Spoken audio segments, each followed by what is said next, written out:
اللهم صل وسلم وبارك على سيدنا ومولانا محمد وعلى آله وصحبه وبارك وسلم۔ بسم اللہ جی شیخ ثابت، جہاں سے لاسٹ ٹائم چھوڑا تو شروع کیجیے۔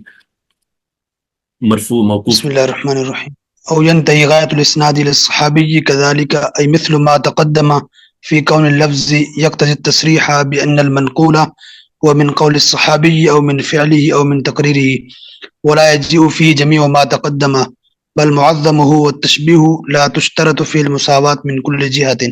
موقوف پہ کلام مکمل ہو گیا، اور موقوف سے کے حوالے سے میں آپ لوگوں کو چند چیزیں بتانا چاہوں گا اس مقام پہ۔ سب سے پہلے بلکہ میں آپ کو جو ہے نا ایک چیز دکھاتا ہوں۔ جو موقوف روایت ہوتی ہے نا، موقوف روایت، اس کو اس لیے جاننا ضروری ہوتا ہے، یعنی اس کو دیکھنے کا، اس کو سمجھنے کا ایک پرسپیکٹو یہ ہے کہ موقوفات ضروری ہیں، کیونکہ موقوف ہمیں یہ بتاتی ہیں کہ وہ جو دین کے پہلے ریسیورز تھے، یعنی صحابہ کرام علیہم رضوان، انہوں نے دین کا کوئی مسئلہ کس طرح سمجھا اور اس کو کس طرح سے وہ عمل میں لے کر آئے، یہ چیز۔ دوسرا، موقوف سے یہ پتہ چلتا ہے کہ جہاں پر شریعت مطہرہ کی خاموشی تھی، آقا کی کوئی نص موجود نہیں تھی، قرآن کی نص موجود نہیں تھی، تو وہاں پر صحابہ کرام علیہم رضوان، ان کے جو مجتہدین تھے، وہ کس طرح سے اجتہاد کر رہے تھے۔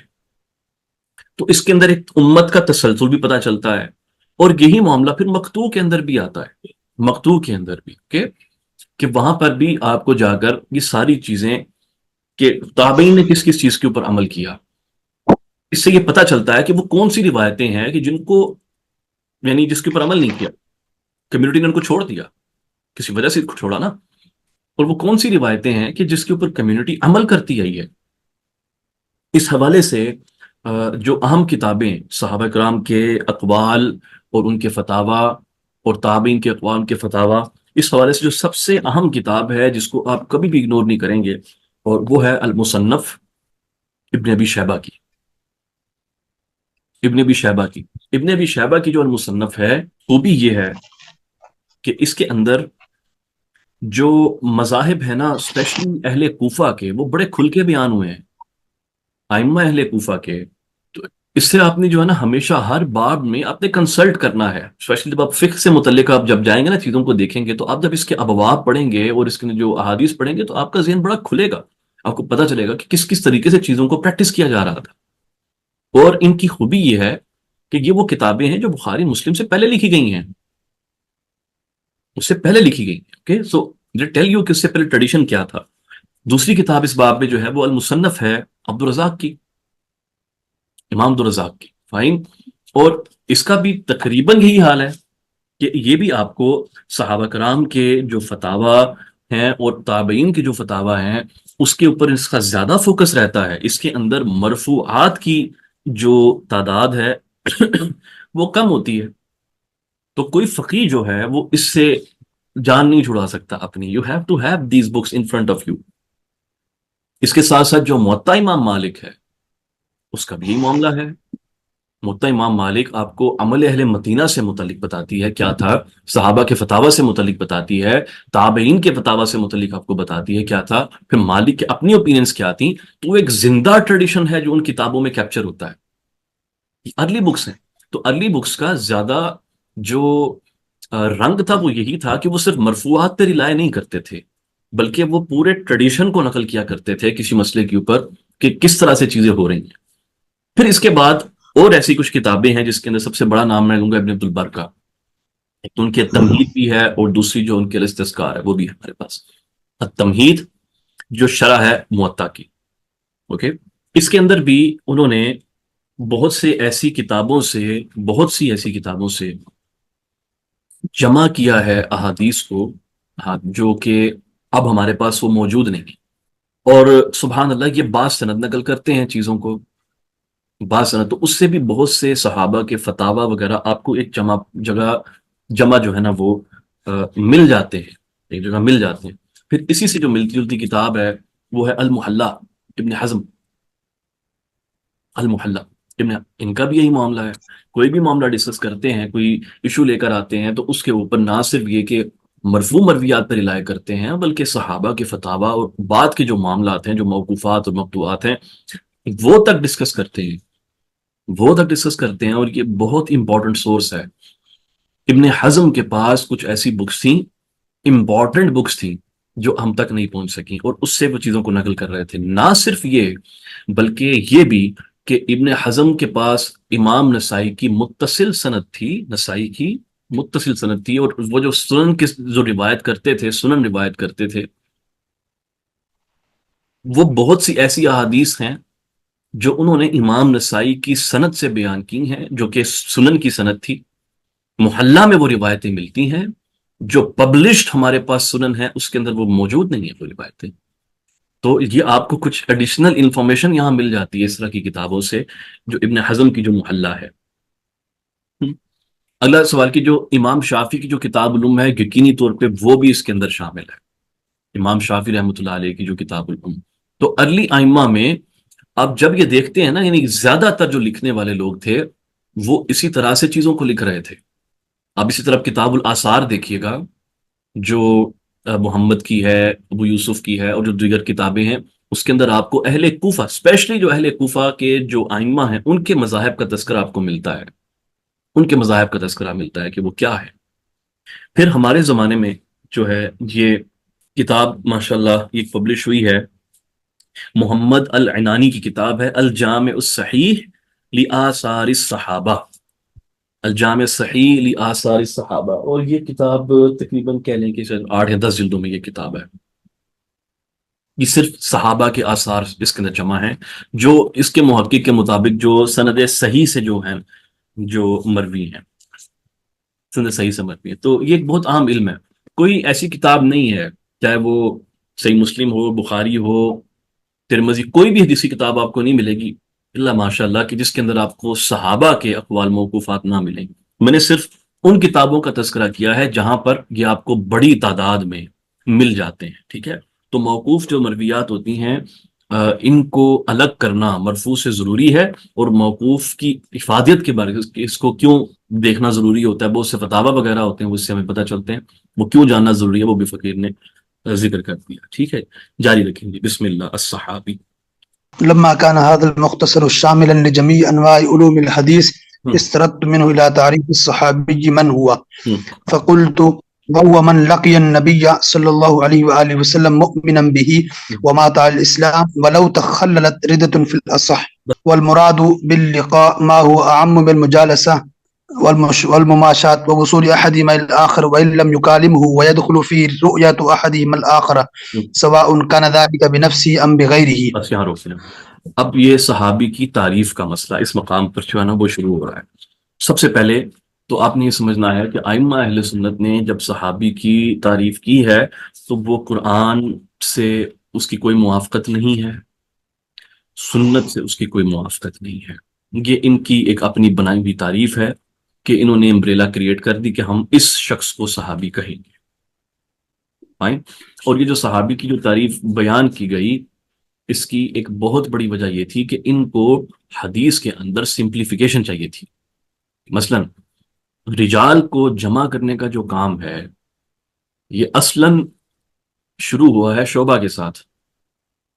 آپ کے یعنی امام ابو حنیفہ نے بھی تو کلام کیا نا، گنے نا کتنے رابع پہ کلام کیا، مالک نے کتنوں پہ کلام کیا، ذرا وہ بھی جمع کر لیں، شافعی نے کتنوں پہ جرا کی وہ بھی جمع کر لیں، مان لیں بات۔ جو وسیع تر پیمانے پہ جو رجال پہ کلام ہوا ہے نا وہ شعبہ سے شروع ہوا ہے، صحیح معنی میں، ٹھیک ہے، جس میں اسکول کی بنیاد باقاعدہ جو ہے وہ بنیاد رکھی گئی۔ اب شعبہ کا زمانہ، اب شعبہ صحابی تو نہیں ہے، جب آپ سند کو بیکورڈ ریڈ کریں گے تو آپ اپنے مشائخ کا طبقہ اس کے اوپر تو کلام کر لیں گے کہ کون کیسا تھا، لیکن جیسے جیسے آپ اوپر جائیں گے آپ کے پاس ان راویوں کی انفارمیشن نہیں ہے جو روایتیں کر رہے ہیں، اور وہ غیر صحابی ہے، یعنی تابعین کا، اکابر تابعین کے طبقے کی میں بات کر رہا ہوں، اکابر اور اوساط التابعین۔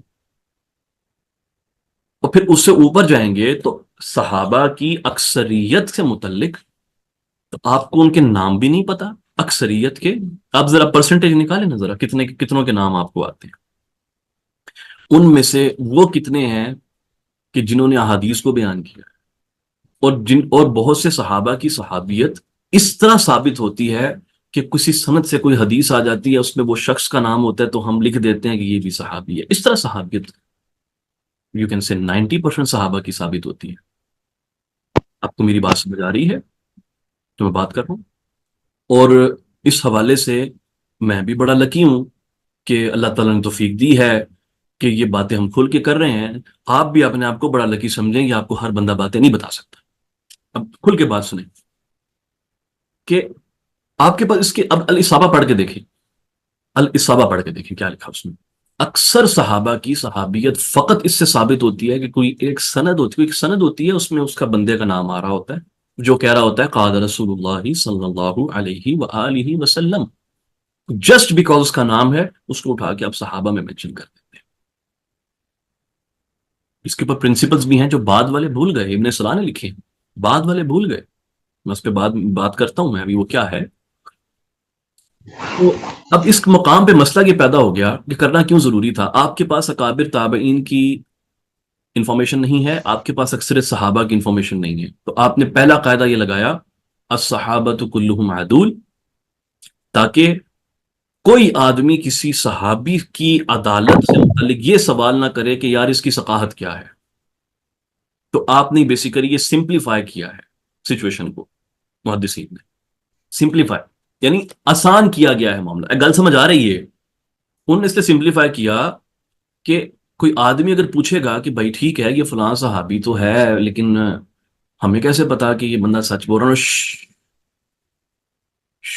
اس پہ کوئی بندہ کلام نہیں کرے. یہ ایک ٹرینڈ بن گیا. اوکے، تابعین کا کیا کرنا ہے آپ نے؟ وہاں پر ذہبی وغیرہ نے آپ کو قاعدہ کیا بتایا ہے جو اس فن کا مسلمہ قاعدہ ہے، وہ یہ کہ اگر اس طبقے کے اکابر تابعین کے طبقے کے اگر کوئی مجہول روات بھی ہوں نا تو پھر وہاں پر ان کی عدالت مانا نہیں رکھتی اتنی زیادہ. وہاں پر یہ دیکھا جاتا ہے کہ یہ ان سے روایت کون کر رہا ہے اور جو بات بیان کر رہی ہے منکر نہ ہو. ٹھیک ہے، وہ اس لیے قبول کی جاتی ہے. آپ کو وہ لاجک سمجھ آئی ہے؟ کیونکہ ان کے پاس اس ایریا، اس عراق کا، اس طبقے کا ڈیٹا مسنگ ہے. دیر از نو وے کہ وہ اس انفارمیشن کو لے سکتے ہیں. تو پھر کیا طریقہ پھر ایک بچ گیا تھا کہ اس کی ریورس انجینئرنگ کی جاتی، جو ٹھیک ہے. ہمیں اس منہج محدثین کے منہج پہ کوئی اعتراض نہیں ہے، محدثین کا منہج ٹھیک ہے، محدثین بالکل ٹھیک ہے. صرف میں بتا رہا ہوں کہ ہے کیا وہ جو تم جو ہے نا وہ خیال میں بنا کے بیٹھے ہوئے ہو، یا وہ حقیقت بتا رہا ہوں کیا ہے. وہ یہ ہے، انہوں نے کہا کہ یار جب عدالت نہیں پتا ہوتی نا، عدالت باطنی اس کو کہا جاتا ہے، عدالت باطنی کا علم نہیں ہوتا ہمیں، تو اس میں پھر یہ کر لیتے ہیں کہ صرف اور صرف متن پہ دھیان رکھو. متن اگر منکر ہوگا اس کا مطلب ہے وہ راوی ضعیف تھا. اب وہ ضعف اس کے حافظے میں تھا، اس کی عدالت میں تھا، ہمیں نہیں پتا، لیکن وہ ضعیف، ہم اس کی بات نہیں لے سکتے، منکر ہے. بات اگر منکر روایت نہیں ہو رہی تو اس کو قبول کر لیں گے، کوئی فرق نہیں پڑتا. یہ قاعدہ وہاں پر چلتا ہے اوپر کی دنیا میں، اوپر کے طبقات میں. اب آپ مجھے بتائیں صحابہ کے زمانے میں کیا سیدنا عمر فاروق رضی اللہ تعالیٰ سے یہ قول نہیں کہ کیا آپ نے ایک عورت کا قول ریجیکٹ نہیں کیا جو نان نفقے کے مسئلے کے اوپر تھا؟ مشہور واقعہ نا. تو یہ سوال یعنی وہ جو سیدنا عمر جو تھے ان کے ذہن میں نہیں آیا کہ یہ سارے عدول ہیں، سارے ٹھیک کہہ رہے ہیں، کوئی بات. یہ قسمیں اٹھانے والی بات کہاں سے آ گئی تھی؟ کیا بعض صحابہ سیدنا علی کرم اللہ وجہ سے مروی ہے وہ قسم نہیں اٹھواتے تھے؟ اس کا مطلب ہے کہ بھائی یہ ان کے ذہن میں وہ چیز نہیں تھی جو ہم بنا کے بیٹھے ہوئے ہیں، وہ نہیں تھی. اب میں یہاں سے کچھ روایتیں آپ کے سامنے میں رکھتا ہوں، ٹھیک ہے، just to make it clear کہ صحابی جس کو محدثین نے صحابی کہہ کر ڈیفائن کیا ہے نا، وہ اپنی ضرورت حدیثی کے لیے بیان کیا ہے، ڈیفائن کیا ہے. صحابی وہ جو قرآنی صحابی ہے نا وہ اور ہوتا ہے. جو صحابہ کے فضائل ہیں نا وہ حق ہیں. ہمیں اتنی ہی تکلیف ہوتی ہے کہ اگر کوئی سیدنا ابوبکر صدیق کے اوپر کچھ جملہ بولے، جتنی تکلیف ہوتی ہے کہ جب کوئی علی پر کوئی جملہ بولتا ہے اتنی ہی تکلیف ہوتی ہے، کیونکہ یہ صحابہ قرآنی صحابی ہیں. آپ کے قرآنی صحابی کون ہے؟ قرآن سے پوچھو نا. السابقون الاولون من المہاجرین والانصار والذین اتبعوہم باحسان. یہ ہیں. اب آپ کہیں کہ وہ جی فلاں صحابی کے بارے میں آپ نے ایسا کہہ دیا، حالانکہ صحابہ سارے جو ہے نا وہ عادل ہوتے ہیں، یہ ہوتے ہیں وہ، نہیں نہیں نہیں، ایسا نہیں کریں. صحابہ کے فضائل حق ہیں، لیکن وہ فضائل اس کے اوپر اپلائی ہوں گے جس کو تم صحابی کہو گے بغیر قرآن و سنت کی رہنمائی لیے، یا پھر جس کو اللہ کہے گا کہ یہ صحابی ہے، جس کو آقا فرمائیں گے یہ صحابی ہے، اس کے اوپر اپلائی، اس کے اوپر اپلائی ہوں گے نا بھائی. ٹھیک ہے. اور اس کے اوپر یہ چیز دیکھیے کہ جو ہم بات کر رہے ہیں کہ انہوں نے قرآن و سنت سے رجوع نہیں کیا، اس کی سب سے بڑی دلیل یہ ہے کہ ان کی صحابی کی تعریف میں اختلاف ہے. حافظ ابن عبد البر جیسا آدمی صحابہ کی تعریف میں اس شخص کو شامل کرتا ہے جس نے آقا کی زیارت نہیں کی، صرف زمانہ پایا ہے. پھر احناف فقہائے احناف فقہائے احناف ہر اصول الفقہ کی کتاب اٹھا کر دیکھ لیں، مالکیوں کی اور حنفیوں کی، جس طرح یہ لوگ صحابی کو ڈیفائن کرتے ہیں نا، وہ یہی ہے کہ صحابی وہ ہے جس نے طویل صحبت پائی ہو آقا کی. اب ایک جملہ سنیے گا، میں یہاں سے کچھ روایتیں آپ کے سامنے میں رکھتا ہوں. اب مثلا جب عبد الرحمن بن عوف کو جو ہے نا سب و شتم کیا حضرت خالد بن ولید نے، واضح تھا. آقا نے فرمایا میرے صحابہ کو سب نہیں کرو، لا تسبو، ٹھیک ہے، احد من اصحابی، کسی ایک کو بھی ایسا نہیں کرو. تو اس وقت یعنی ان کو میرے اصحاب کہہ کے تو خالد بن ولید کو وہاں کس کیٹیگری میں رکھا انہوں نے، یہ بتا دیں. اچھا چلیں تھوڑا آگے چلتے ہیں کہ جو صحابہ بمعنی خاص جو ہوتا ہے نا، ٹھیک ہے نا، صحابہ بمعنی خاص وہ کیا، دیکھیں تفریق کو سنیے ذرا. سب سے پہلے امام احمد بن حنبل روایت کرتے ہیں اپنی مسند کے اندر جید سند کے ساتھ، عاصم بن سلیمان الاحول کا قول ہے، جو تابعی ثقہ ہیں، انہوں نے عبداللہ بن سرجس کے بارے میں انہوں نے کہا انہوں نے آقا کو دیکھا ہوا ہے لیکن یہ صحابی نہیں ہے، اور نبی صلی اللہ علیہ وآلہ وسلم ولم تکن له صحبہ، صحبت نہیں تھی اس کو لیکن دیکھا ہوا ہے آقا صلی. حالانکہ وہ اپنی یہ بھی ساتھ بول رہے ہیں کہ انہوں نے وسلم کو دیکھا، اور آپ کے ساتھ بیٹھ کے جو ہے نا وہ سبحان اللہ، آپ کے ساتھ بیٹھ کھانا بھی جو ہے تناول انہوں نے فرمایا، اور ان کے ساتھ جو ہے نا پانی وغیرہ کے معاملات بھی وہ سارے پیے، اور انہوں نے خاتم نبوت، وہ جو مہر نبوت تھی وہ بھی دیکھی ساتھ.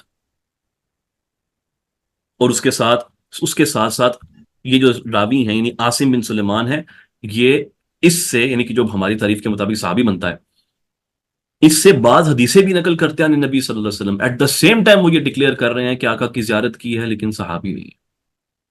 اب اس سے عاصم بن سلیمان ملا رافضی ہو جاتا ہے. اب آپ کا آگے چلیں. احمد بن حنبل اس کو سند صحیح کے ساتھ نقل کرتے ہیں. معاویہ بن قرہ وہ اپنے والد سے متعلق، قرہ بن ایاز سے متعلق جو ہے نا وہ واقعہ بتاتے ہیں کہ جو وفد لے کے مدینہ پاک جو ہے نا وہ حاضر ہوئے تھے، اور آقا کریم صلی اللہ علیہ وآلہ وسلم جو تھے وہ یعنی کہ وہ بلکہ ساتھ وفد کے ساتھ حاضر ہوئے تھے آقا کریم صلی اللہ علیہ وسلم کی بارگاہ میں، وفد کے ساتھ حاضر ہوئے تھے. آقا کریم صلی اللہ علیہ وسلم نے ان کے سر مبارک کو ٹچ بھی کیا، مسح بھی کیا، اور ان کے لیے مغفرت کی دعا بھی کی. اور شعبہ کہتے ہیں اس کو، یہ سنیے گا، ابن الجاد کی مسند کے اندر یہ الفاظ ہیں، اور ابو نعیم نے بھی اس کو نقل کیا ہے. ابو نعیم نقل کیا اپنی معرفت الصحابہ کے اندر سند صحیح کے ساتھ. شعبہ کہتے ہیں، امام الائمہ شعبہ، وہ کہتے ہیں میں نے معاویہ بن قرہ سے پوچھا کہ کیا تمہارے جو والد صاحب ہیں صاحب النبی صلی اللہ علیہ وسلم کی صحبت ان کو حاصل تھی؟ انہوں نے لا، نہیں صحابی نہیں تھے. پورا بتانے کے باوجود کہ نہیں وہ صحابی نہیں تھے جناب. دوسرا ہو گیا. اب اس سے ایک اور روایت جس کو ہم صرف تقویت کے لیے یہاں پر لے کر آ رہے ہیں، ابن عساکر کے ہاں یہ موجود ہے تاریخ دمشق میں، اور اس کے جو روات ہیں وہ تقریباً صالح للاستئناس، صالح للاستشہاد کا معاملہ ہے یہاں پر، مکمل ضعیف متروک نہیں. سیدنا انس رضی اللہ تعالیٰ عنہ جو ہیں وہ یہ کہتے تھے کہ میں آخری صحابی ہوں رسول اللہ صلی اللہ علیہ وسلم کا. اگر رہ گئے وہ لوگ کہ جو آئے چلے گئے، اعراب دیکھا چلے گئے، ہاں وہ ہوں گے، لیکن صحابی میں ہوں آخری جو حیات ہے، یہ وہ کہا کرتے تھے. پھر اسی طرح سے اب واقدی کی سند سے آ رہا ہے، واقدی کی متروک الحدیث ہے، یہ حدیث نہیں بیان ہو رہی بھائی، یہ حدیث نہیں، اقوال بیان ہو رہے ہیں یہاں پر، حدیث مرفوع حدیث بیان نہیں ہوگی. اچھا یہاں پہ واقعی چل جاتا ہے، حسن الحدیث ہوتا ہے یہاں پہ، صرف استئناس کے لیے اس بات کو لے کر آ رہے ہیں. سعید بن مسیب جو ہے نا وہ کہتے ہیں کہ ان کا یہ قول بڑا مشہور ہے کہ ہم صحابی اس کو شامل مانتے تھے جس نے آقا کریم صلی اللہ علیہ وسلم کے ساتھ 1 سال یا 2 سال گزارے ہوں، اور آپ کے ساتھ 1 یا 2 غزوات میں شرکت کی ہو. خطیب بغدادی نقل کرتے ہیں اس کفایہ میں. اب رد کریں گے واقعی، واقعی مطلب مرفوع حدیث میں مسئلہ ہوتا ہے واقعی. اچھا، اب یہ جو ساری اگزامپل جو ہے نا میں نے جو دی ہیں اس مقام کے اوپر، اس سے ایک چیز تو بھائی سمجھ آ جاتی ہے کہ بھائی ان کے ہاں کچھ ڈفرینٹ انڈرسٹینڈنگز جو تھیں موجود تھیں. اب اس کے اندر جو دلائل دیے جاتے ہیں نا عدالت صحابہ سے متعلق، عدالت صحابہ سے متعلق وہ کیا ہے؟ مثلا اس میں آیت مبارک پڑھ دیتے ہیں کہ کنتم خیر امت اخرجت للناس وکذالک جعلناکم امتا وسطا، اس طرح کی جو آیات مبارکہ ہیں. تو یاد رکھیں کہ اگرچہ یہ لفظ عام ہے لیکن اس سے مراد خاص ہے، ان سے خاص ہے. اگرچہ عام ہے لیکن اس سے مراد خاص ہے، اور یہ صحابہ کے بارے میں وارد ہوئی ہیں. Fine, we know that. اسی طرح سے لقد رضی اللہ عن المؤمنین، اللہ ان سے راضی ہو گیا، اذ یبایعونک تحت الشجرہ، تحت الشجرہ ان کے لیے خاص ہو گیا. پھر وہ سابقون الاولون والی جو آیت مبارکہ ہے بالکل کلیئر ہے اس میں کیا معاملہ ہے. ٹھیک ہے، پھر وہ محمد رسول اللہ والذین معہ اشداء علی الکفار رحماء بینہم تراہم رکعا، پوری نشانی اللہ نے بیان کی کہ وہ کون لوگ ہیں. اس کو آئیڈینٹیفائی کیسے کرنا ہے، اس کو آئیڈینٹیفائی کیسے کرنا ہے. یہ جو ایک مرتبہ دیکھ کر جو بنانے والا جو سلسلہ ہے نا صحابی، اس میں سب سے بڑا لوپ ہول یہ ہے کہ جو منافقین ہیں وہ اس تعریف پہ پورا اترتے ہیں صحابی کی. آپ مجھے بتائیں آپ کو کتنے منافقوں کے نام آتے ہیں؟ کتنے کا نام بتائیں؟ 2 3 4 5 10 ہے کتنے؟ تعداد تو بڑی تھی. وہ کتنی تعداد تھی جو بہت میں پیچھے ہٹ گئی تھی؟ بعد میں بھی جو منافقوں نے جو ہے نا وہ دکھائی. کون ہے وہ؟ اچھا، اور وہ نا حیات تھے بعد تک. دلیل حضرت حذیفہ اور حضرت عمر، آقا نے سارے نام بتا دیے تھے حذیفہ کے وہ کون کون ہیں، اور عمر رضی اللہ تعالیٰ عنہ جنازہ نہیں پڑھتے تھے اس کا جس کا حذیفہ نہیں جنازہ پڑھتے تھے. تو اس کا مطلب ہے کہ وہ جو یہ لوگ جو آقا پہ تہمت لگاتے ہیں، یہ کہتے ہوئے نہیں جب آقا کا وصال ہوا تو سارے لوگ مسلمان ہو چکے تھے، منافق کوئی باقی نہیں تھا. مثلا وہ آقا کے بس حیات کا انتظار کر رہے تھے، ہم ایمان لانے کے آپ جب دنیا سے پردہ فرمائیں گے تو ہم سارے مسلمان ہو جائیں گے. نہیں، سیدنا عمر کے زمانے میں عمل کلیئر ہے کہ عمر کس کا جنازہ پڑھتے کس کا نہیں پڑھتے. اب آپ کی اس سٹوری کا کیا کریں گے ہم؟ اچھا مجھے یہ بتائیں وہ کون لوگ تھے؟ وہ جو مطلب بڑی مشہور حدیث ہے، مشہور سندوں میں بھی مشہور حدیث ہے، یہ سنیے گا ذرا. آقا نے جو ٹہنیاں لگائی تھی قبروں کے اوپر، ان کو عذاب ہو رہا تھا نا. آپ نے فرمایا جب تک اللہ کا ذکر کرتی رہیں گی ان کے عذاب میں تخفیف ہوتی رہے گی. دیکھو، ٹہنی لگانے سے کسی کافر کے عذاب میں تخفیف نہیں ہوتی. یہ تو اہل السنہ والجماعہ کلیئر ہے اس مسئلے پہ. اب دیکھو شیخ شہزاد کہہ رہے ہیں کہ وہ کدھر گئے، آج تو کئی منافقین جو ہے نا وہ شمار ہو رہے ہوں گے. آپ نے ان منافقین کو پہچاننا ہے تو قرآن پڑھ لیں. قرآن نے منافقوں کی نشانیاں کھل کھل کے بیان کر دی ہیں. والمنافقون والمنافقات بعضهم من بعض یأمرون بالمنکر وینہون عن المعروف. کون تھے؟ ٹھیک ہے، تو کلیئر ہے. تو یہ گڑبڑ سمجھ آ گئی آپ کو؟ اچھا، جب یہ ہے اور ہمیں پتہ ہے کہ منافق ایسے لوگ ہیں تو قرآن تو ان کے کذاب ہونے کی گواہی دیتا ہے. واللہ یشہد انہم لکاذبون. تو لیکن تو یہاں آپ تو کلہم عدول کہہ رہے ہیں، اور آپ تو اتنی حیا بھی نہیں کرتے کہ کسی مشہور صحابی سے ہی حدیث لے لیں یار بس. جی، مشکل وقت میں پیچھے ہٹ جانے والے. مشکل وقت میں پیچھے ہٹنا یہ بڑی خطرناک چیز ہے. علی الثلاثۃ الذین خلفوا، دیکھا نا جو منافق تھے نا ان سب کو سائڈے کرا دیا گیا. ٹھیک ہے ٹھیک ہے ٹھیک ہے ٹھیک ہے، جڑے سچے سن نا 40 دن رگڑا مارا ہے آپ نے، تزکیہ نفس کیا ان کا صحیح طریقے سے. جو سچے تھے یہ گڑبڑ ہے، سیدھی سیدھی سیدھی سیدھی گڑبڑ ہے. پھر اب کیا اس کا مطلب یہ ہوا کہ جو قرآنی صحابی ہے یہ کوئی اور ہے، ہم اس کو صحابی بمعنی خاص کہیں گے. میں اصطلاح بتا رہا ہوں.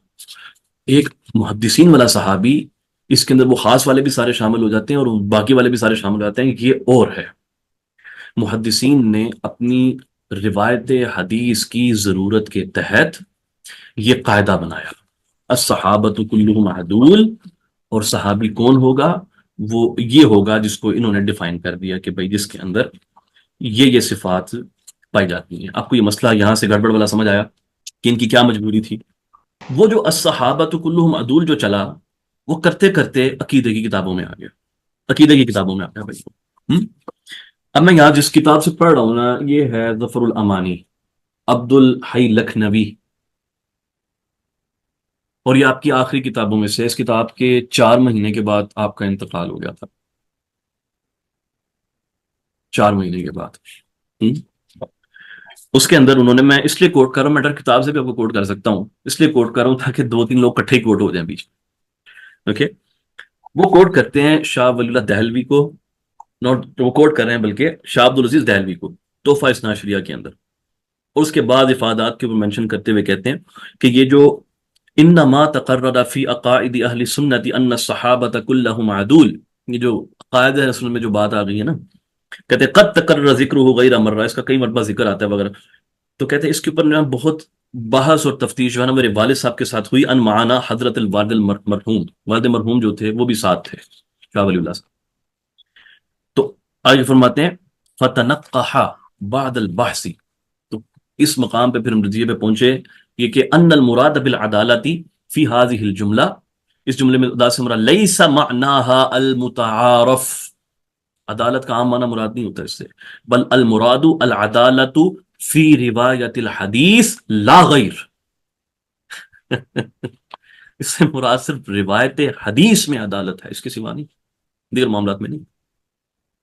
ایک اور اس کی حقیقت یہ ہے کہ حقیقتها التجنب عن تعمد الكذب في الرواية، اس کا معنی یہ ہے کہ فقط یہ کہ انہوں نے کبھی روایت حدیث میں جھوٹ نہیں بولا، بس روایت حدیث میں جھوٹ نہیں بولا۔ اس کے بعد شاہ صاحب کہتے ہیں کہ ہم نے جب صحابہ کی سیرت کو دیکھا، یہاں تک کہ وہ لوگ بھی جو فطرہ میں پڑ گئے تھے اور مشاجرات میں پڑ گئے تھے، تو ہم نے یہ دیکھا کہ وہ سب کے سب آقا پر جھوٹ بولنے کو حرام بھی سمجھتے تھے، یعنی بہت سخت گناہ سمجھتے تھے، اور وہ رکے رہے، انہوں نے یہ کام نہیں کیا۔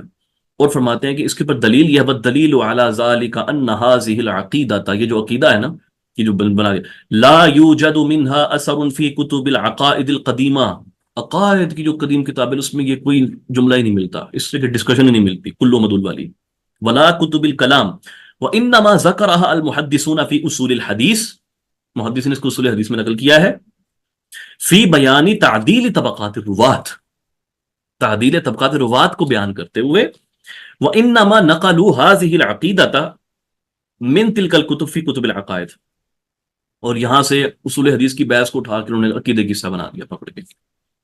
اور یہ انہوں نے، یہ کس نے حرکت کی ہے؟ کہتے ہیں وانما فعل ذلك من خلط منهم في الحديث والكلام من غیر تعمق، بغیر دقیق انڈرسٹینڈنگ کے، بغیر ڈیپتھ کے، اس کو پتہ نہیں ہے علوم کا، اس نے پکڑ کے یہ دو باتوں کو پکڑ مکس کر اس کو عقیدے کا حصہ بنا دیا۔ تو اس طرح انہوں نے اور بھی کچھ ایسے سخت جملے بھی آگے جو ہے نا وہ بول دیے ہیں، وہ جو ہے نا وہ پڑھ لیجئے خود کھول کے، آپ کو میں نے بس کتاب کا نام بتا دیا اور اس کے اندر صحابہ کی بحث بتا دی ہے، وہ ساری پڑھ لیں، آپ کو سمجھ آ جائے گی بات۔ تو کوئی ایڈڈ اپون چیز نہیں ہے اس کے اندر، کوئی ایڈڈ اپون چیز نہیں۔ ایک دوسرا، اب جو روایت حدیث میں جس کو صحابی کہا جا رہا ہے، اس کے متعلق بعد کی کتب میں، مثلا یہاں پر حافظ ابن حجر یہ صحابی کی ڈسکشن کر کے چلے گئے، لیکن ابن صلاح نے کچھ چیزیں نقل کی ہیں صحابی کو لے کر کہ کسی صحابی کی صحابیت کیسے ثابت کرنی ہے، وہ تو بتائیں۔ وہ ابن صلاح کے اس جملے کو فقیر نے دیکھا ہے کہ بعد کے شارحین نے اگنور کیا ہے، اس پورے جملے کو۔ وہ کہتے ہیں کہ مختلف طریقے ہوتے ہیں کسی کی صحابیت ثابت کرنے کے، ایک طریقہ یہ ہے کہ کسی کی صحابیت تواتر سے ہم تک پہنچ جائے، سیدنا ابوبکر صدیق، سیدنا عمر، تواتر عبد الرحمن بن عوف۔ دوسرا یہ ہوتا ہے کہ مشہور طریق سے ہم تک پہنچ جائے، کچھ ایسے صحابی جن کا تواتر سے ذکر نہیں ملتا لیکن فی مشہور، ابو مسعود انصاری ہیں فار ایگزامپل، پر مشہور طریق مصعب ہیں، مصعب کو جو اہل تاریخ وغیرہ پھر بھی پہچانتے ہیں، وہ سعید بن خضیر ہیں مثلا، مشہور طریق سے ان کا پتہ چل جاتا ہے۔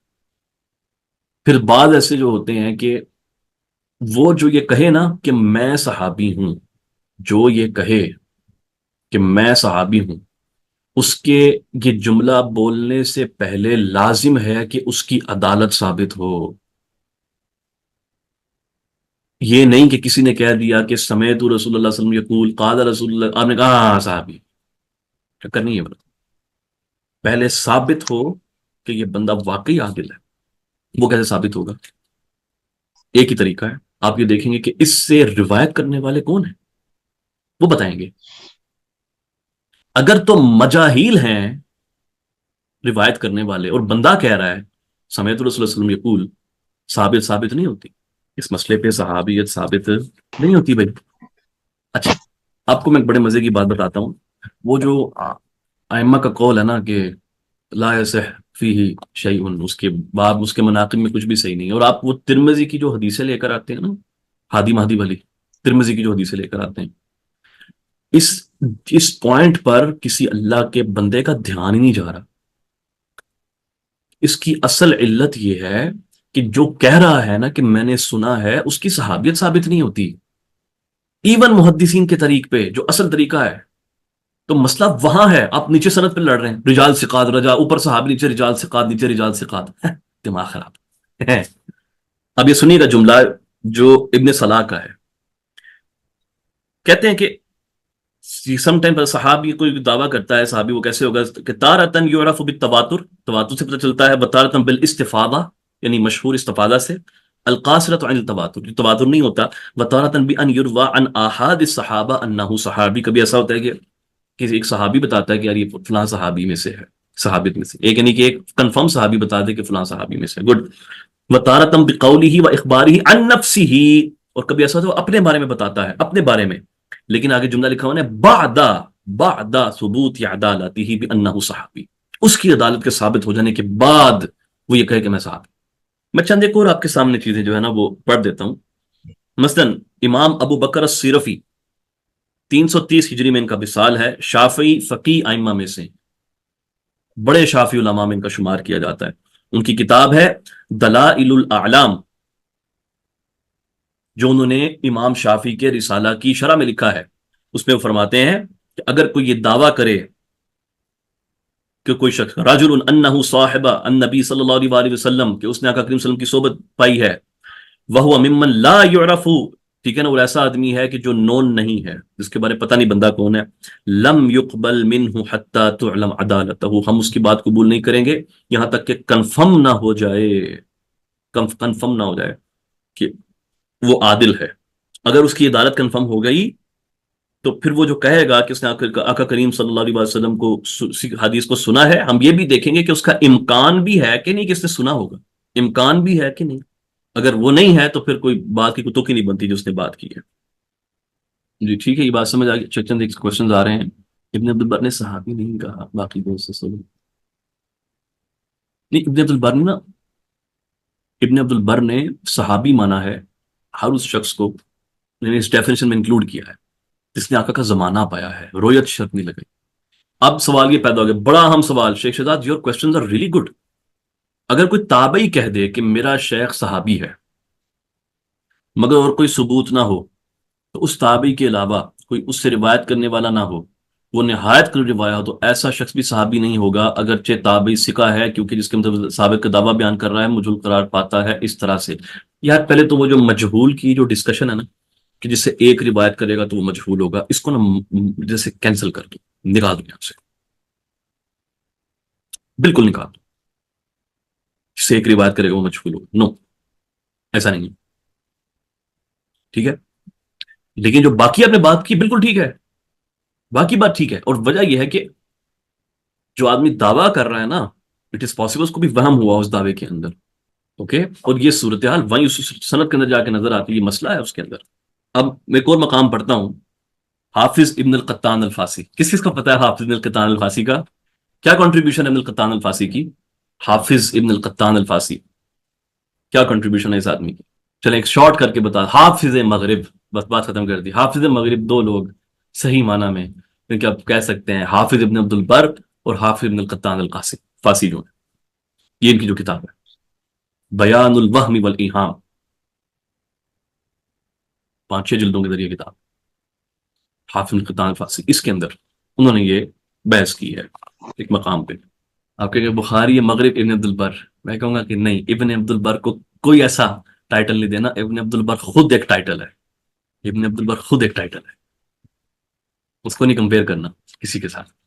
تو حافظ لکھتے ہیں ابن القطان الفاسی، اور بائی دی وے یہ جو کتاب ہے ان کی، یہ اس کتاب کا موضوع یہ ہے کہ جو شیخ عبد الحق الاشبیلی جو مصنف ہیں کتاب الاحکام کے، احکام صغرا، وسطی اور کبرا کے، عبد الحق الاشبیلی، ان کی کتابوں میں ان سے جو اوہام ہوئے ہیں علل کے باب میں، روایتوں کی تعلیل، جرح، تعدیل، اس طرح کی باب جو ہے نا وہ مسئلے میں، انہوں نے اس کا تعقب کیا ہے اور کمال کر دیا اس بندے نے۔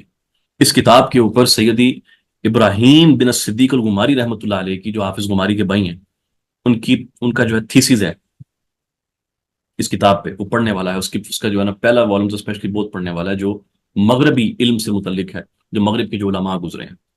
تو یہ اس کتاب کی اس کے اوپر حافظ بھی نے پھر اس کتاب کے اوپر بھی کچھ وہ لکھا، لیکن یہ کتاب ماسٹر پیس ہے یار، ایسی اصولی اس میں ابحاث ہیں کہ کیا ہی بات ہے۔ وہاں سے میں اس کو ریڈ کر رہا ہوں آپ کے لیے کہ اس مسئلے کو، یعنی صاحب والا مسئلہ وہ لے کر آتے ہیں ایک مقام پہ، اور وہ کہتے ہیں کہ ایسا آدمی کہ اللہ لا یعرف، جس کو آپ نہیں جانتے وہ کون ہے، اگر وہ کہے نا اپنے بارے میں اذا قال عن نفسه انه ثقة فذلك غیر مقبول منه، تو وہ اپنے بارے میں ثقہ کہہ رہا ہے تو آپ اس کو قبول نہیں کریں گے اس بات کو، اور کہتے اس بات پہ تو کوئی شک نہیں ہے، بات مما لا ریب فیہ، this is given, every one will agree on you.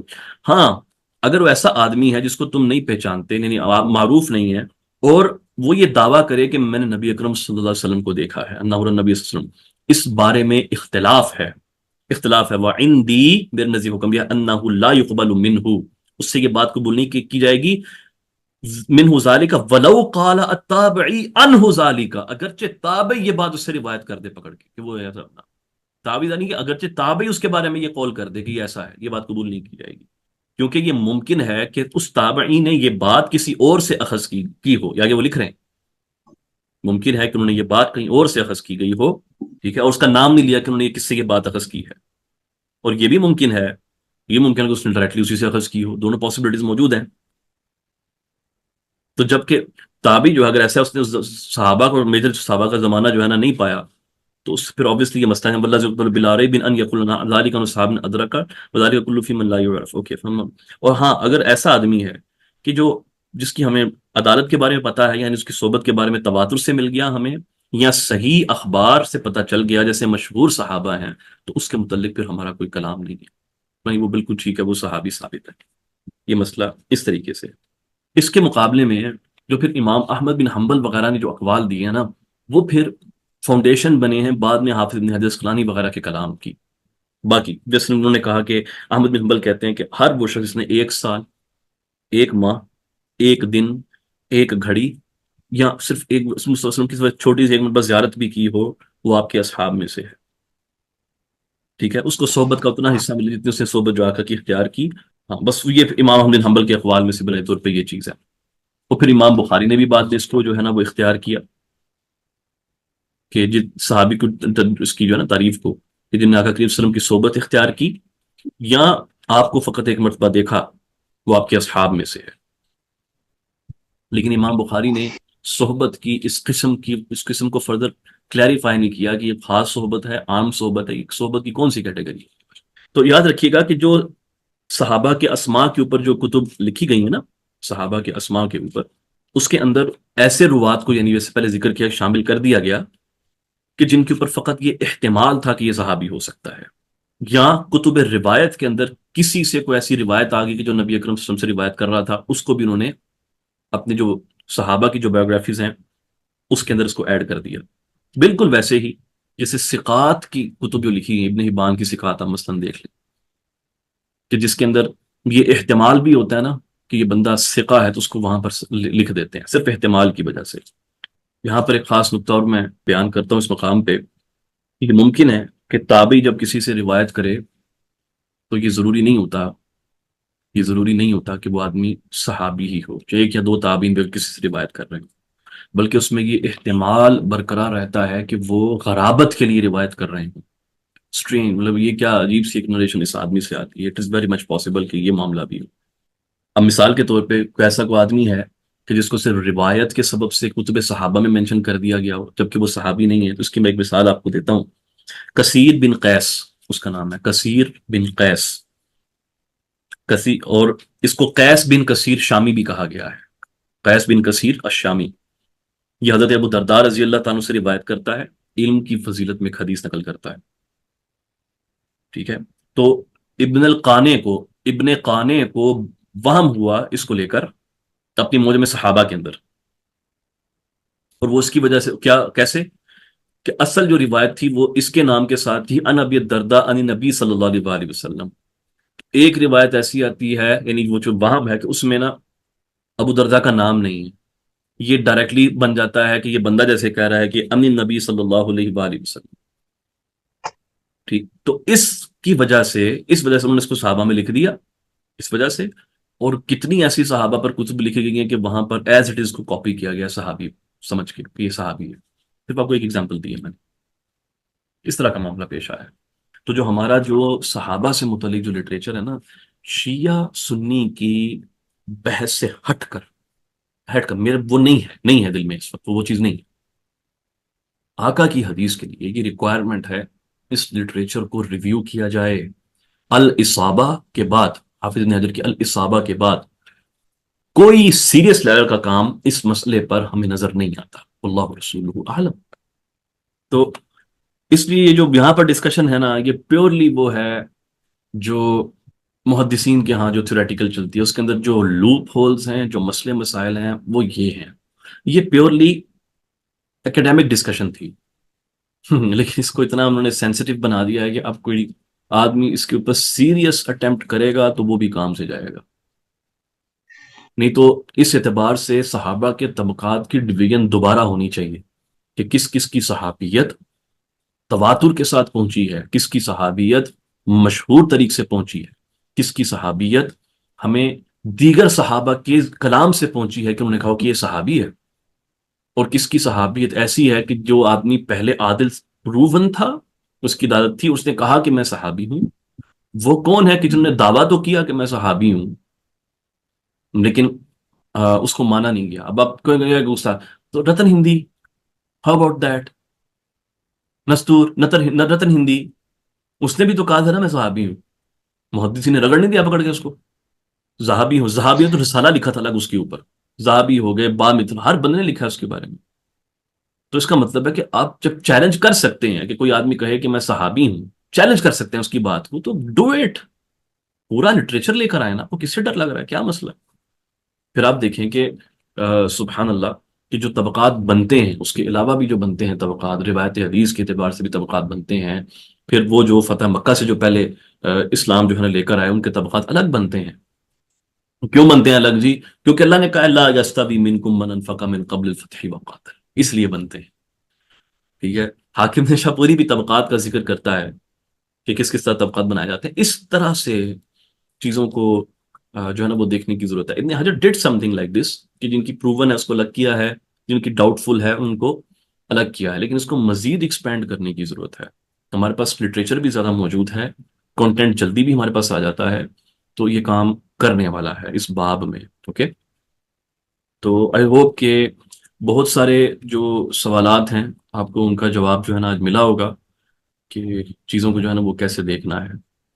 صحابہ کے ساتھ کیا طلاقہ کس طرح موجود ہے؟ موجود ہے. بعض احادیث میں اس کا بڑا کلیئر تذکرہ ملتا ہے کہ صحابہ ان دو باتوں کو ڈفرینشیٹ کرتے تھے. صحابی اور ہے، طلاقہ اور ہے. طلاقہ اصل میں وہ لوگ ہوتے ہیں کہ جن کی سزا معاف ہوتی ہے، گناہ نہیں معاف ہوتا، ان کی سزا معاف کر دی جاتی ہے. یہ وہ لوگ تھے کہ جن کی سزا تو یہ بنتی تھی کہ ان کی گردنیں اڑا دی جاتی فتح مکہ پہ. ہاں، صرف ان کو معافی دی گئی. جو معافی جو ہوتی ہے نا وہ سزا پہ ہوتی ہے، ان کو سزا نہیں دی جائے گی. ہاں. اب وہ ایک اہم سوال کہ جو اگر صحابی کا حافظہ خراب ہو گیا ہو تو اس کے اوپر پھر کیا کیا جائے؟ کیا صحابہ کے حافظے میں پرابلمز آئی ہیں؟ عمران بن حسین وغیرہ کی روایتوں میں انہوں نے ایکنالج کیا ہے اس بات کو کہ ہماری میموری ویسی نہیں رہی جس طرح کے پہلے تھی کہ اب حدیث ہم نہیں سنا سکتے، اور وہ اس طرح کا مسئلہ رہتا ہے. صحابہ آپس میں استدراک کر رہے ہیں، ایک دوسرے کے اوپر وہم کا کول کر رہے ہیں کہ اس کو وہم ہو، یہ روایت ایسی نہیں. صحابہ آپس میں کر رہے ہیں، یہ مسئلہ تو تھا. How do you do it? Well, اسی لیے تو پھر جو احناف ہیں ان کے ہاں فقہا صحابہ اور غیر فقی صحابہ کی تقسیم بھی پائی جاتی ہے، جو کہ بہت سے لوگوں کو لڑتی ہے. یہ کیوں تقسیم کر رہے ہیں اس طرح سے؟ غیر فقی صحابہ کے اندر انس بن مالک کو شامل کرتے ہیں، وہ ابو ہریرہ کا نام بھی لیتے ہیں بیچ میں. غیر فقی ہیں یہ لوگ. ان سے متعلق یہ کہتے ہیں کہ ان غیر فقہا صحابہ کی روایت اگر اجتہاد کے خلاف جائے گی، قیاس کے خلاف جائے گی، قیاس یا شرعی کے خلاف جائے گی، تو ہم قیاس کو ترجیح دیں گے، یہ کہتے ہیں سلیے۔ تو اس سے پھر کیا ہوتا ہے کہ یہ جو مسئلہ ہوتا ہے نا یہ بچ جاتا ہے۔ دیکھو اگر کوئی حافظہ کسی کا خراب ہو، اگر وہ بات کرے گا، دو ہی پاسبلٹیز ہیں، یا تو وہ شریعت کے مطابق ہوگی یا اس کے خلاف ہوگی۔ شریعت کے خلاف ہے تو اس کو ترک کر دیں گے، اور اگر شریعت کے مطابق ہے تو اس کے حافظے کی خرابی سے کوئی نقصان نہیں ہمیں ہوگا۔ یہ واضح ہو گیا مسئلہ۔ رہ گئی یہ باتیں کہ جو صحابہ آپس میں ایونٹس، جو تاریخی ایونٹس بیان کرتے ہیں، اس کا پھر ہم کیا کریں گے؟ مثلا عبداللہ بن عباس نے نقل کیا ہے جو قرطاس والا واقعہ، یہ ساری چیزیں نقل ہو، اس کا کیا؟ ویل اب اس کے ممکن ہے ان سے خطا ہو گئی ہو، یہ ہو گیا، وہ ہو گیا ہو، بالکل ممکن ہے ان کو وہم ہوا ہو، بالکل ممکن ہے۔ تو پھر کیا؟ یہی تو وجہ ہے کہ ہم 100% سرٹنٹی کے ساتھ تاریخ کے جو جو مسائل ہیں اس کے اوپر کلام نہیں کر سکتے، وہ آپ کو کیوں شواہد جو ہے نا ایکسٹرا ریکوائرڈ ہوتی ہیں۔ ایک دوسرا اس میں یہ مسئلہ ہے کہ جو آپ نے وہ گروپ میں سوال کیا تھا نا کہ اگر آپ نے تاریخ کے پرنسپل الگ ہیں اس کو الگ ڈیل کرنا ہے تو پھر تو کتنے سارے مسائل ہیں جو کہ روایت ہو جاتے ہیں۔ Please you need to understand, میں یہ نہیں کہہ رہا کہ تاریخ جو لکھے گی یہ ساری مان لو، میں کہہ رہا ہوں اس کے الگ اصول ہیں۔ مثلا سیدہ پاک سلام اللہ علیہ کے گھر کو جلایا گیا، کہانی، یہ کہانی سیدہ پاک کے گھر کو جلایا گیا، نعوذ باللہ من ذالک۔ مسئلہ صرف علی کا نہیں ہے، جو آدمی یہ بات کر رہا ہے نا وہ اس زمانے کی عرب کی جو جیو پولیٹیکل سچویشن تھی اس کو سمجھتا نہیں ہے۔ وہ لوگ تھے کہ وہاں پر سیدہ پاک کی طرف کسی نے یعنی کہ حرکت کیا دروازہ بھی کوئی توڑ دیتا نا، آگ تو بہت دور کی بات ہے، یہ نسلوں کی جنگ شروع ہو جانی تھی وہاں پہ۔ یہ نسلوں کی، علی کا مسئلہ نہیں ہے صرف یہ تو آپ کے کوئی وہ پنجابی تھے کہ جو مرضی کرتے پھرے تو کوئی بولے گا بھی کچھ نہیں، وہ پورا کا پورا خاندان سیدنا ابوبکر صدیق رضی اللہ عنہ کے خاندان کے ساتھ کیا معاملہ تھا؟ انہوں نے کہا کہ مکہ پاک میں انہوں نے کہا کہ لوگوں نے شکایت کی نا جا کے کہ تمہارا بندہ مسلمان ہو گیا، ظلم بھی چل رہا تھا مسلمان ہو، انہوں نے کہا کہ ساڈا بندہ بے شک مسلمان ہو گیا لیکن بندے نو ہاتھ نہیں لانا۔ وہ یہ ماحول تھا وہاں کا، ٹھیک ہے؟ تو وہاں پر یہ واقعہ پیش آیا ہوتا تو صرف علی کا مسئلہ نہیں تھا، وہاں پر پورا بنو ہاشم موجود تھا، پورا بنو ہاشم، تو سب نے نہیں چپ کر کے بیٹھنا، جنگ لگ جانی تھی ادھر بہت بڑی۔ تو اب یہ دیکھتے کہ کیا پاسبل ہے وہاں پر، کیا ہو سکتا تھا، کیا ہو سکتا تھا، کیا پاسبل ہے اس طرح سے۔ اب طریق کو ایسے یہ نہیں میں نے کہا کہ نہ اس سے یہ سمجھا جائے کہ وہاں طریق کھلا جو ہے نا بولے، میں نے ہمیشہ بات کہ تاریخ کے الگ اصول ہیں، میں نے کلیئر کیا اصول ہیں، آپ اس کے بعد پرکھتے ہو کہ کون سی بات ممکن ہے کون سی بات ممکن نہیں۔ جس شخصیت کے صحابی صغیر یا تابعی کبیر ہونے میں اختلاف ہو، ان کی روایت تحقیق سے پہلے عمومی طور پر بطور ارسال یا مرفوع کس درجے کا سمجھا جائے گا؟ سبحان اللہ، سب سے پہلے تو یہ ہے کہ بائی ڈیفالٹ اس کی روایت جو ہوتی ہے نا وہ صحیح مانی جاتی ہے۔ اچھا، جس کے صحابی اور تابعی ہونے میں اختلاف ہونا، ایسے جتنے بھی روایت ہم نے دیکھے ہیں نا جو واقعات ان پہ اختلاف اوریجنل ہے، وہ سب ثقات ہیں، منیمم درجہ ان کا ثقات کا ہے۔ اب ان کو کہاں پہ رکھیں گے اس روایت کو؟ آپ اس کو جو ہے نا وہیں پہ ارسال پہ معمول کریں گے، یہاں تک کہ آپ یہ کنفرم نہیں کر دیتے۔ اس لیے میں آپ لوگوں کو کہتا ہوں کہ یہ علم کی ایک دنیا ہے، بہت سارا کام پینڈنگ ہے، کرنے والا ہے۔ اگر تھک چکے ہوں اور دنیا میں علم اس حدیث کی خدمت میں کچھ اچھا کرنا چاہتے ہوں تو بہت کچھ ہے کرنے کے لیے، ٹھیک ہے جی؟ شیخ صابر آپ نے بسم اللہ۔ بسم الله الرحمن الرحيم.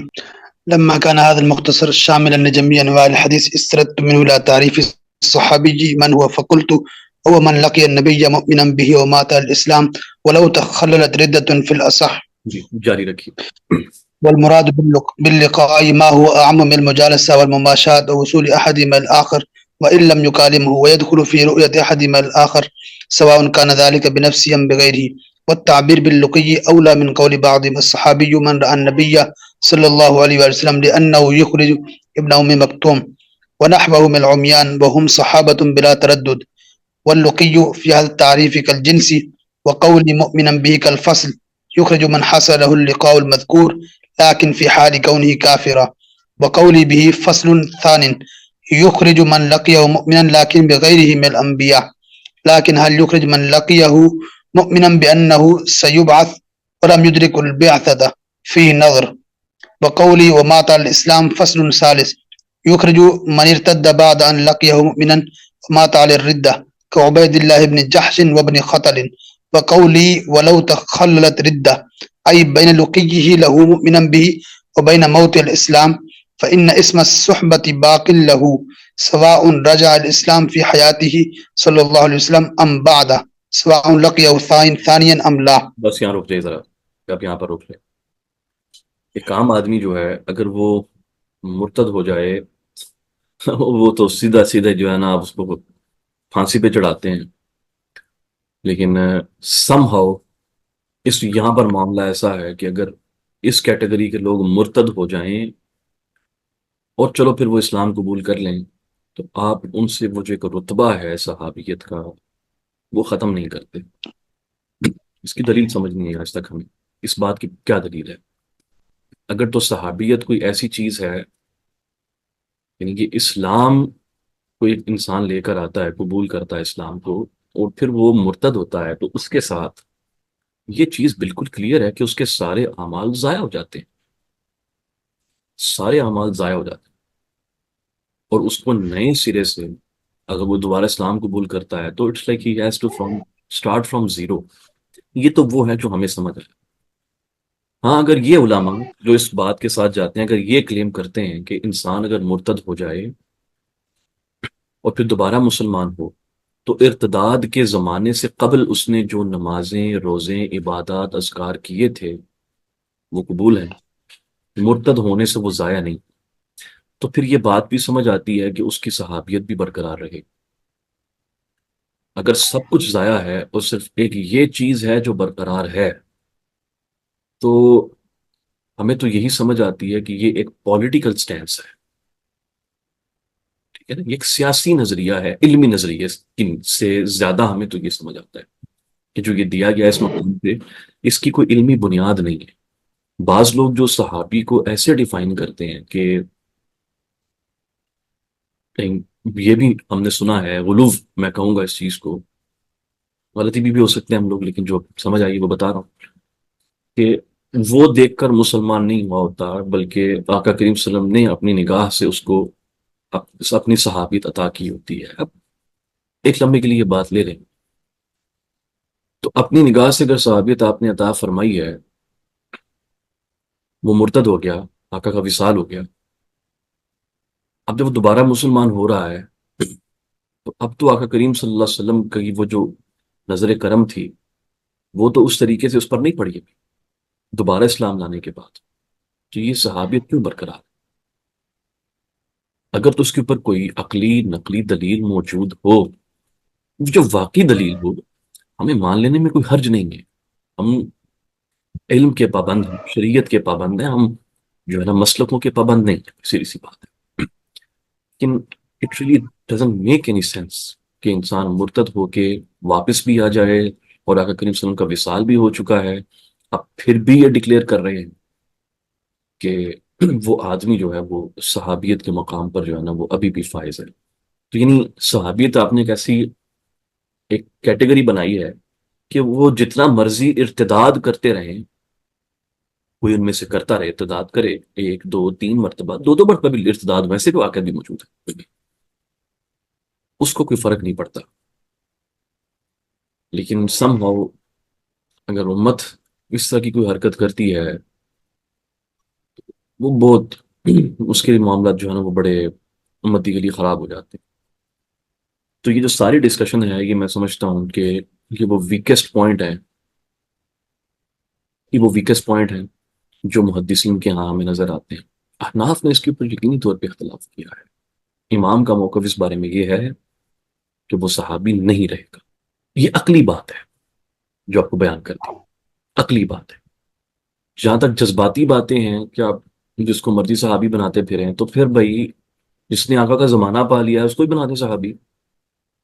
اور پھر یہ بھی دیکھ لیں کہ پھر آقا کریم صلی اللہ علیہ وسلم کے زمانے میں جو لوگ موجود تھے لیکن اسلام نہیں لائے، بعد میں انہوں نے اسلام کو، ان کو بھی صحابی کہہ لیں، ان کو اب صحابہ یعنی تو بالکل ہی بے جا قسم کی جو ہے نا یہ باتیں جو انہوں نے اس مقام کے اوپر جو ہے نا خام خواہ لگا رکھی ہوئی ہیں. اگر آپ متاخر حنفیہ کو پڑھیں نا تو وہ بےچارے روتے ہوئے نظر آ رہے ہوتے ہیں، وہ کہتے ہیں نہیں جی نہیں، ہمارے ائمہ نے یہ لکھا ہے لیکن انہوں نے غلط لکھا ہے، ہم اسی طریق کے ساتھ چلیں گے جو محدثین نے کی ہے. ہمارے نزدیک کی بات ٹھیک نہیں ہے. واللہ ورسولہ اعلم. ارتداد کے ساتھ ہر چیز جو ہے نا وہ ختم ہو جاتی ہے، اور اگر کوئی دوبارہ اسلام اگر قبول کرتا ہے تو اس کو وہ مقام اس کا واپس نہیں ملتا جہاں تک کہ وہ آقا کی زیارت نہ کر لے دوبارہ سے۔ اچھا، صحابیت کی بقیہ تعریفات عوام میں مشہور کیوں نہیں ہوئی؟ خطباء کی وجہ سے، اصل وجہ یہ خطباء کی وجہ سے، یہ آپ ہی تو ہیں، اور عوام میں بھی جو تعریف مشہور ہے آپ وہ بتائیں، کیا وہ صحیح علمی تعریف؟ وہ کہتے ہیں ایک کر آقا کریم صلی اللہ علیہ وسلم نے دیکھ لیا وہ صحابی ہے، اوکے، ابن حجر اس کی تصحیح کر رہے ہیں کہ بھائی دیکھنے کی شرط نہیں لگا سکتے کیونکہ نبینا صحابہ بھی موجود تھے، بچے بھی موجود تھے، ہاؤ اباؤٹ دیٹ؟ تو عوام کے ہاں تو یہ بھی نہیں چلتا کہ اگر وہ مرتد ہو گیا تو اس کی صحابت رہے گی نہیں رہے گی۔ تو ذرا اس مسئلے کو ذرا دیکھیں، ذرا اور ذرا غور و فکر کر کے چلیں، یہ مسئلے اہم ہیں خاص طور پہ۔ اور جب میں آپ سے یہ کہوں گا کہ الحمدللہ ایسا کوئی بڑا مسئلہ نہیں پیش آتا، فقہی مسائل، فقہ کی جو احادیث ہے نا، ہم مشہور صحابہ سے ہی لیں اور انہی سے لی گئی ہیں، انہی سے لی۔ جو مجاہیل آ جاتے ہیں اور ان سے کوئی نہ تو کوئی اہم روایت ان سے آتی ہے نہ کبھی قبول کی گئی ہے، وہ ہمیشہ ایسے ہی ملتی ہیں جو شواہد یا سپورٹ میں آ رہی ہوتی ہیں، کوئی اصل جو دین کی اصل جو پرووائڈ کرتے ہیں نا، کوئی نریشن، کوئی روایت، پہلی تو یہ وہ اس طرح کی کوئی چیز وہاں سے ثابت نہیں ہو سکتی، بس اس چیز کا خیال رکھیں، باقی ٹھیک ہے انشاءاللہ۔ جی بسم اللہ شیخ۔ وقولي في الأصح إشارة إلى الخلاف في المسألة، ويدل على رجحان الأول قصة الأشعث بن قيس، فإنه كان ممن ارتد وأتي به إلى أبي بكر الصديق أسيرا، فعاد إلى الإسلام فقبل منه وزوجه أخته، ولم يتخلف أحد عن ذكره في الصحابة ولا عن تخريج أحاديث في المسانيد وغيرها۔ یہ چیز یاد رکھیے گا کہ یہ جو احناف کے ہاں جو مسئلہ ہے نا، یہ شافیہ کے ہاں، ان کے ہاں، مالکیہ کے ہاں بھی ایسا ہی ہے، مالکیہ کے ہاں بھی یہ مسئلہ اسی طریقے سے ہے کہ یہ صحابی جو ہوتی ہے اس طرح ختم ہو جاتی ہے۔ رہ گئی یہ بات کہ یہ استدلال اس مقام سے اس طریقے سے کر رہے ہیں کہ آئمہ نے اس کی حدیث کو مسانید میں لکھا ہے لہٰذا وہ صحابی، یہ استدلال ٹھیک نہیں ہے، نہیں، وہ مسانید میں اس لیے لکھ رہے ہیں کیونکہ اس نے وہ احادیث سنی ہے، یعنی امکان ہے اس نے ڈائریکٹلی سنی ہے، تو اس میں تو اتصال ہے، وہ مسلمان بھی ہے لہذا وہ عادل ہے، تو اس لیے وہ تو اس سے صحابیت ثابت نہیں ہوتی کہ اس کی مسانید کو جمع کر کے جو ہے نا وہ بیان کر دیا گیا، no that's not the case at all. تو یہاں پر یہ جو انہوں نے دلیل اس مقام پر دی ہے یہ دلیل ٹھیک نہیں ہے، ان دو باتوں کا آپس میں ربط نہیں ہے۔ تنبيهان: لا خفاء برجحان رتبة من لازمه صلى الله عليه وسلم وقاتل معه أو قتل تحت رأيته على من لم يلازمه أو لم يحضر معه مشهدا، وعلى من كلمه يسيرا أو ما شاءه قليلا أو رآه على بعد أو في حال الطفولية، وإن كان شرف الصحبة حاصلا للجميع، ومن ليس له منهم سماع منه فحديثه مرسل من حيث الرواية، وهو مع ذلك معدودون في الصحابة لما نالوه من شرف الرؤية۔ ٹھیک ہے، یہاں پہ میں ذکر کر دیا ثانیہ جو انہوں نے لیبوریٹ کی ہے، اس کا ہم جواب اچھے طریقے سے اپنی پچھلی نشست میں دیں۔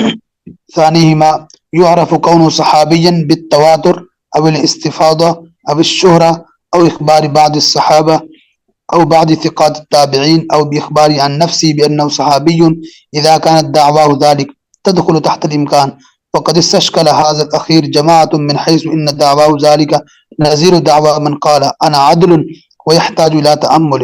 اس کے اوپر بھی ہم تفصیلی گفتگو بھی الحمدللہ تعالیٰ کرائیں۔ التابعي أو تنتهي غاية الإسناد إلى التابعي وهو من لقي الصحابي كذلك، وهو متعلق باللقي وما ذكر معه إلا قيد الإيمان به، وذلك خاص بالنبي صلى الله عليه وآله وسلم، وهذا هو المختار، خلافا لمن اشترط في التابعي طول الملازمة أو صحة السماع بالتمييز۔ المخضرمون: وبقي بين الصحابة والتابعين طبقة أخرى اختلف في الحاكم بأجل قسمين، وهم المخضرمون الذين أدركوا الجاهلية والإسلام ولم يروا النبي صلى الله عليه وسلم، فعدهم ابن عبد البر في الصحابة، وادعى عياد وغيره أن ابن عبد البر يقول إنهم صحابة، وفيه النظر لأنه أفصح في خطبة كتابه بأنه إنما أوردهم ليكون كتابه جامعا مستوعبا لأهل القرن الأول، والصحيح أنهم معدودون في كبار التابعين، سواء عرف أن الواحد منهم كان مسلما في زمن النبي صلى الله عليه وسلم كالنجاشي أم لا، لكن إن ثبت أن النبي صلى الله عليه وسلم ليلة الإسراء كشف له عن جميع من في الأرض فرآهم فينبغي أن يعد من كان مؤمنا به في حياته إذ ذاك وإن لم يلاقه في الصحابة لحصول الرؤية في حياته صلى الله عليه وسلم. تلخيص المرفوع والموقوف والمقطوع. فالقسم الأول مما تقدم ذكره من الأقسام الثلاثة هو ما ينتهي إليه غاية الإسناد وهو المرفوع سواء كان ذلك الانتهاء بإسناد متصل أم لا. والثاني الموقوف وهو من انتهى إلى الصحابي. والثالث المقطوع وهو من انتهى للتابعي. ومن دون التابعي من أتباع التابعين فمن بعدهم فيه أي في التسمية مثل ما ينتهي للتابعي في تسمية جميع ذلك مقطوعا وإن شئت قلت موقوف على فلان. ہاں یہ خاص جملہ یاد رکھیے گا، موقوف علی فلان، یعنی جو مقطوع روایات جن کو ہم ابھی آج اصطلاح میں مقطوع کہتے ہیں ان کے لیے موقوف کا لفظ بھی استعمال ہوتا ہے. اچھا یہ بڑا کامن ہے، بڑا کامن لفظ ہے. جی بسم اللہ، جاری رکھیے. الفرق بين المقطوع والمنقطع. فحصلت التفرقة في الاصطلاح بين المقطوع والمنقطع. فالمنقطع من مباحث الإسناد كما تقدم والمقطوع من مباحث المتن كما ترى. وقد أطلق بعضهم هذا في موضع هذا وبالعكس تجوزا عن الاصطلاح ويقال الأخيرين أي المقطوع الأثر. المسند. والمسند في قول أهل الحديث هذا حديث مسند هو مرفوع صحابي بسند ظاهره الاتصال. فقولي مرفوع كالجنس وقولي صحابي كالفصل يخرج به ما رفعه التابعي فإنه مرسل أو من دونه فإنه معضل أو معلق. وقولي ظاهره الاتصال يخرج به ما ظاهره الانقطاع ويدخل ما فيه الاحتمال وما يوجد فيه حقيقة الاتصال من باب الأولى. ويفهم من التقييد بالظهور أن الانقطاع الخفي كعنعنة المدلس والمعاصر الذي لم يثبت لقيه لا يخرج الحديث عن كونه مسندا لإطباق الأئمة الذين خرجوا المسانيد على ذلك.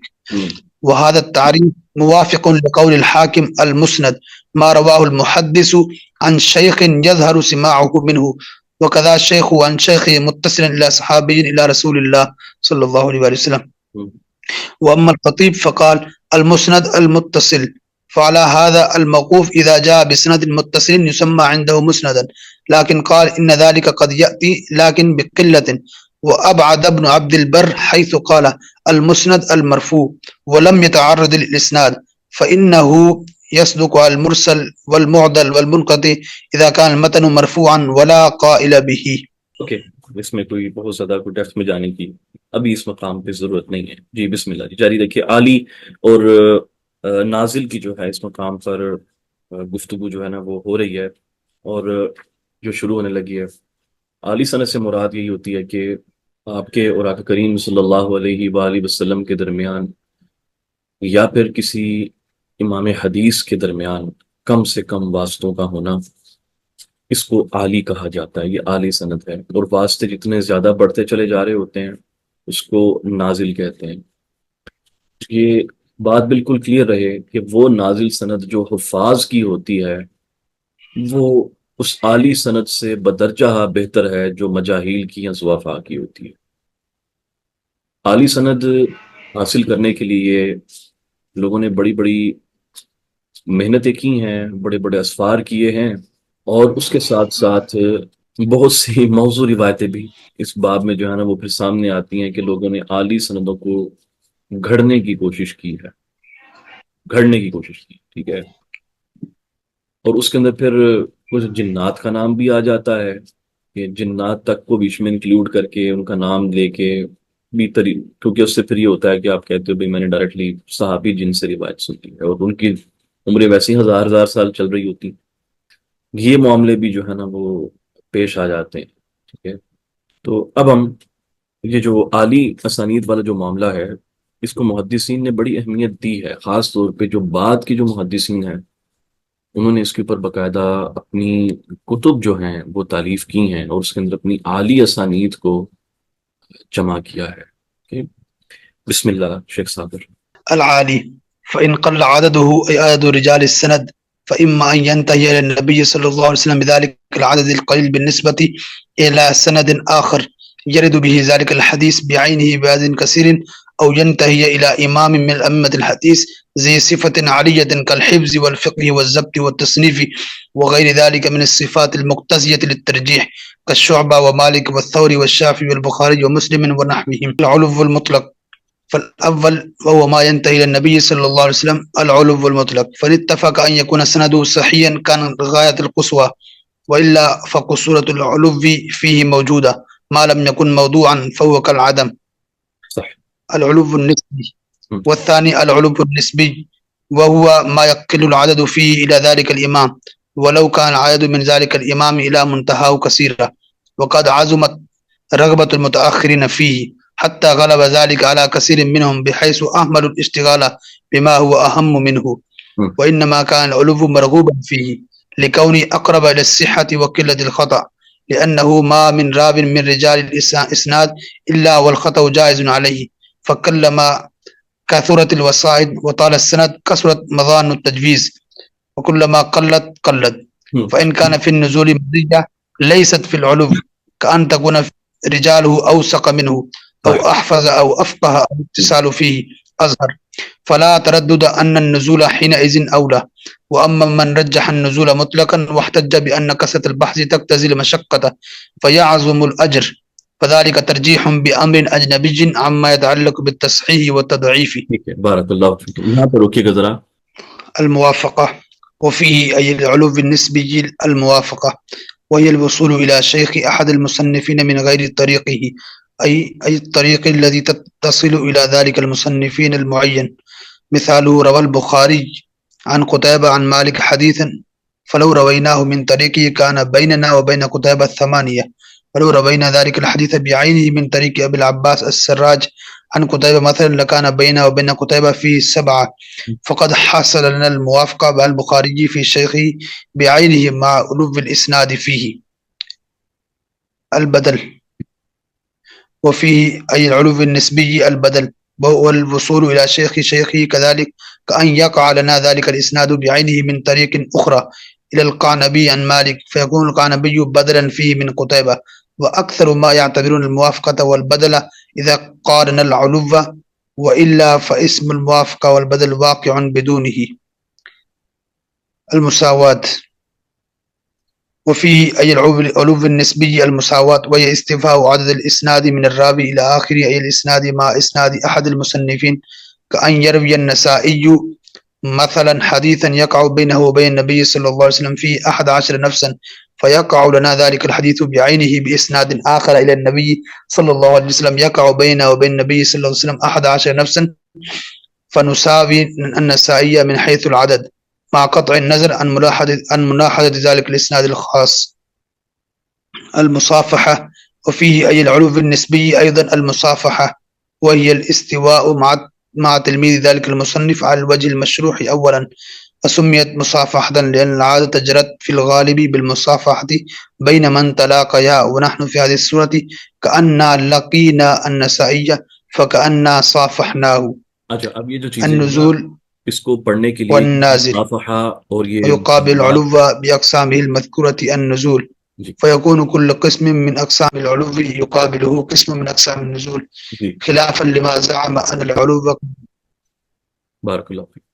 دیکھیے یہ جو ہے نا موافقت، بدل، مساوات اور مصافحہ، یہ جو اس کو صحیح معنی میں سمجھنے کے لیے آپ سب کو میں ریکمینڈ کرتا ہوں کہ آپ جب امالی پڑھیں گے نا حافظ ابن حجر اسقلانی کے، اس میں آپ کو یہ جگہ جگہ آپ کو اس کی ڈسکشن ملے گی کہ مجھے موافقت ملی ہے، اس میں مجھے مساوات ملی ہے، اس کے اندر مصافحہ ہے، اس کے اندر جو ہے وہ مختلف جو چیزیں ہیں، بدل ہے وغیرہ وغیرہ، وہ بیان کرتے ہیں. کون سی امالی؟ نتائج الافکار. I just cannot stress enough کہ نتائج الافکار کتنی اہم کتاب ہے. ٹھیک ہے، یہ سبحان اللہ حافظ ابن حجر اسقلانی ان امالی کو کرواتے ہوئے ان کا وصال ہوا تھا، یعنی یہ بھی چل رہے تھے، کنٹینیوس پروسیس میں تھا. اس کے اندر انہوں نے بہت سی ایسی اوپینینز مینشن کی ہیں جو ابتدائی دور میں نہیں تھی. ان کی ابتدائی دور کی کتابیں زیادہ مشہور ہیں، تقریب، تہذیب، یہ وہ، سمجھ آئیے، یہ زیادہ مشہور ہیں کتابیں. اور اس امالی کی نسبت، اور وہاں پر ان کی بہت سے راویوں سے متعلق بھی آپ کو نظر آتا ہے کہ کچھ اوپینین میں شفٹ ہے، کچھ آئیڈیاز کے اندر بہت سی ایسی چیزیں ہیں جو وہاں پر شفٹ آپ کو ہوتی بھی نظر آتی ہیں. اب اس کے اندر آسان الفاظ میں آپ کو میں یہ تھوڑے سے آئیڈیاز میں تھوڑا ایکسپلین کر دیتا ہوں کہ یہ کیا ہے اور کس طرح سے اس کو جو کیا جاتا ہے. کہ سبحان اللہ، آپ کو مستخرج کا پتہ ہے؟ مستخرج جو کتاب ہوتی ہے، مستخرج جب آپ ایکچولی کسی کتاب کی یا کسی روایت پہ اگر آپ مستخرج کر رہے ہو نا، تو وہاں پر یہ چیزیں زیادہ کھل کے سامنے آ جاتی ہیں اور زیادہ سمجھ آتی ہیں. اوکے. اب دیکھیں، مثلاً میری ایک مستخرج ہے جو میں نے خصائص کے اوپر لکھی ہے، امام نسائی رحمۃ اللہ علیہ کے خصائص پہ.